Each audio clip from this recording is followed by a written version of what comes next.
guys, and welcome back to my YouTube channel. Thank you for tuning in. If you're new here, welcome. My name is tolulopesolutions. I film about faith, marriage, motherhood and lifestyle from Lagos, Nigeria. And in today's video, I'm going to be telling you guys how I currently have 11 streams of income.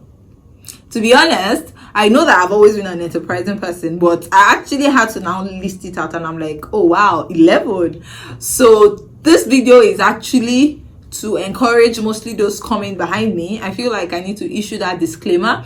You might be 35 watching this video, you might be above 30. Please don't put yourself under pressure. My 30 is actually someone else's 25. All our journeys all our journeys are different, but this is mostly for those coming behind, or even you if you're older than me and you still want to make the most or the best of your life in terms of your streams of income. So I said, let me put out that disclaimer before somebody will be feeling intimidated or feeling some type of way. It's not worth it, Without further ado, let's jump right into the video. Also, shout out to Freedom Project Tribe for sponsoring today's video. Freedom Project Tribe is a multi-level marketing company or team, and they actually are affiliated with AIM Global, Alliance in Motion Global. They function on the basis of connected economy, and they are here to tell you how you can make salary for life insurance or life assurance on all the good stuff. Even though it's a network marketing kind of company,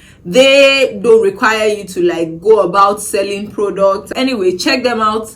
And if you're interested in making that extra money, extra cash, I'm going to put the link to the Zoom meetings, which they host twice in a week to further educate people and tell you the dynamics of the business. I'm going to put that link in the description box below so you can, check them out and listen more, see people that are already earning salary for life, and educate yourself before you join. Also, the website is going to show you the dynamics of the business and how the packages are run and all the good stuff. Now, to the real reason I know a lot of you guys are here, what you're waiting for. I hope you didn't even just skip to this part.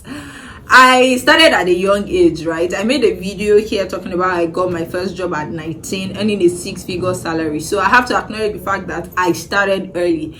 I feel like that has a great impact and contribution on how I'm able to make 11 streams of income before 30. I'm not 30 yet, that's what I meant. And I also pride myself in coming from a family of, business-minded people. My mom, who is my mentor, is a business-minded person. She's goals when it comes to the business and delayed gratification part of, life. And I learned that at a very young age. So yes, starting early was really a plus for me. Now, the next thing I'm going to talk about is having gotten my first job. To be honest, I got to that job and I realized it wasn't what I wanted for my life. I knew the kind of family I wanted to build. I knew the kind of life I wanted to live in terms of ministry. Even if I didn't have the full picture, I just knew that, this kind of job is not what I'm cut out for. However, I didn't jump ship immediately. I did that job for a good 5 years in total before I eventually resigned.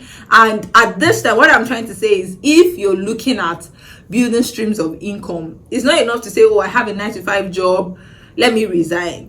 Yes, I'm one of those people, trust me, that used to say, oh, if I put this much passion into my into my own passion, if I put this much hard work into my own passion or what I'm passionate about, I'm going to be rolling in millions. But the truth is that there's a certain level of discipline you don't get from working for yourself that you get when you're in paid employment. So for me, I feel like that's one of the things that got me grounded. So working in paid employment it goes a long way. The timing of your work there is really up to you. It's really up to what your other business ideas are on about.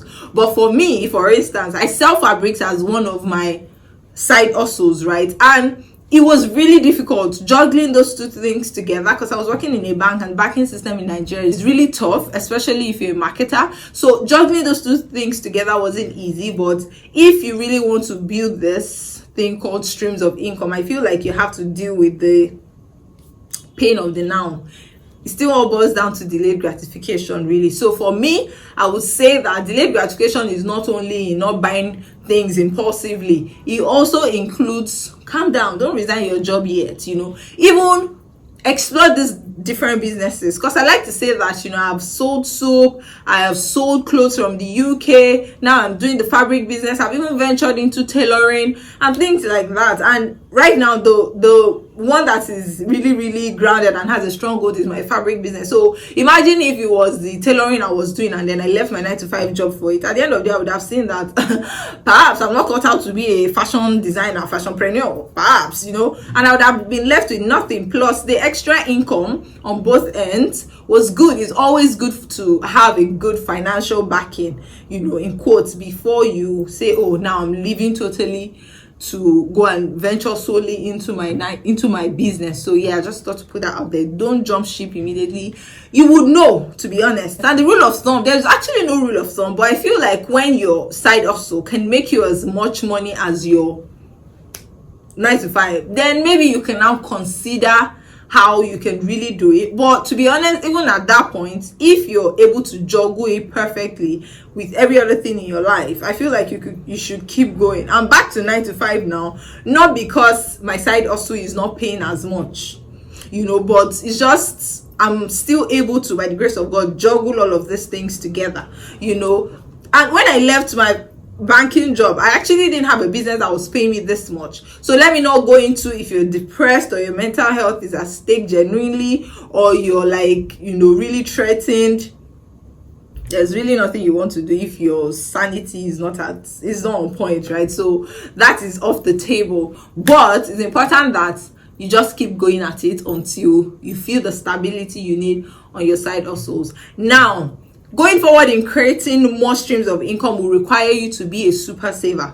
To be honest, I feel like this is one of the things that have also helped me in, you know, owning multiple streams of income. You guys know what I mean. You know, at this point in my life, being a super saver, knowing how to invest, knowing not to just buy everything that is thrown your way, or, you know, just saving funds, because a lot of business ventures also require you to put in some money, you know. Also, research is important. See, I have lost money a lot of times, so do your research and make sure you're on top of things when it comes to venturing into business. For me personally, I do some form of contracts by the side as well, and I cannot just be stupid to dabble into any type of contract or form partnerships with people if I'm not sure that this is going to yield me profits. Because at the end of the day, that's what this whole making money is all about, and owning different streams of income, right? Next thing I'm going to talk about quickly is spiritual discipline. Now, I'm a Christian. If you're here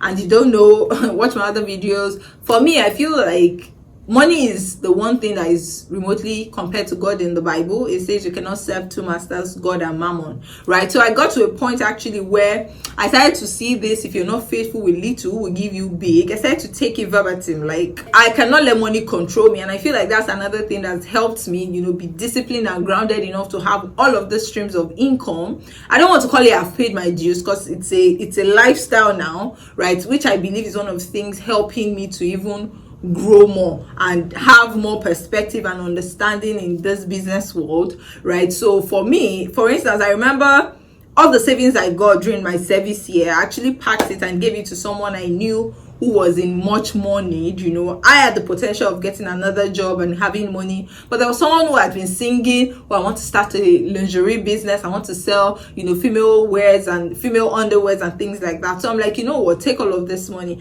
And it's a principle of spiritual discipline. See, it's like you having 2 children and one is more disciplined financially than the other. You are more likely to entrust things into the hands of that person who is financially disciplined. And in the kingdom of God where I belong, that is what the spiritual discipline looks like, you know. So just that lust for money, overcoming money, I had to also nip that in the bud, you know, as I started my Christian work and began it. So I had to put it out there. Okay, next thing is develop yourself. Don't stop developing yourself. I have an MBA and I've met many fantastic people even during the course of that program. But I'm not saying you even have to go physically, it could be online. I'm just saying, for me, I've met people who have even contributed to the businesses that I do now, or in terms of connections and things like that. So it's important that you're on top of self-development. I cannot overemphasize it. And it does not have to be an MBA. Google is so resourceful. Do your research. I'm a research girl. Do your research. Listen to podcasts about finances, and even money management sometimes can lead you to grow your streams of income. So self-development is key when it comes to owning several streams of income. Lastly, you need to ask yourself, how bad do you want it? I feel like things just didn't land on my laps, to be honest. I would pride myself in being very hardworking and very tenacious. Like, I want that, and even though I might experience some setbacks, I am bent on having it, right? So how bad do you want it? If you're a trust fund kid, or you have a rich family, or you're married into a rich family, maybe those things can make you relax and be like, what, I'm settled for the rest of my life. But for me, I still believe that hard work and your tenacity is really important in owning several streams of income. And another disclaimer though, I am still building. To be honest, it might not always be 11. I'm also learning to see how I can focus so I don't spread myself thin. Rest is really important and things like that. So this 11 is not like, it's to keep growing. I hear that the minimum for wealthy people is like 7 anyway. So, but I'm just saying that, I'm still going to cut down at some point. I'm still going to re-strategize as my life gets more and more, investments are my thing. So it's just important though that at every point that you're on top of your game. And I was talking about how bad do you want it. To be honest, this is not the kind of thing that falls on your laps. I know people that even from doing YouTube, they have like 4 or 5 different streams of income from being a YouTuber alone, right? And for me, I think about 3 come from being a YouTuber, right? So I'm just saying, like, be very, very tenacious about what you want, and I believe that you will reap if you do not faint in due season. The Lord is our combined strength in Jesus' name. Thank you guys for watching. With that, I have come to the end of this video. If you people want to know the specific 11 streams of income, even though I don't see a need for you people to know that, right? Maybe we can discuss it in the comment section and talk about it and chat about it. Maybe I'll drop 1 or 2 if you people ask me. But yeah, that's it. Thank you guys for watching, and I will see you guys in the next one. Please subscribe, and yeah, bye for now. A pair of jeans, a shirt or 2. We didn't pack as if we weren't going back. It doesn't matter if it's true. I've got a feeling love will give us what we lack. The world is waiting up. The world is waiting half a step beyond.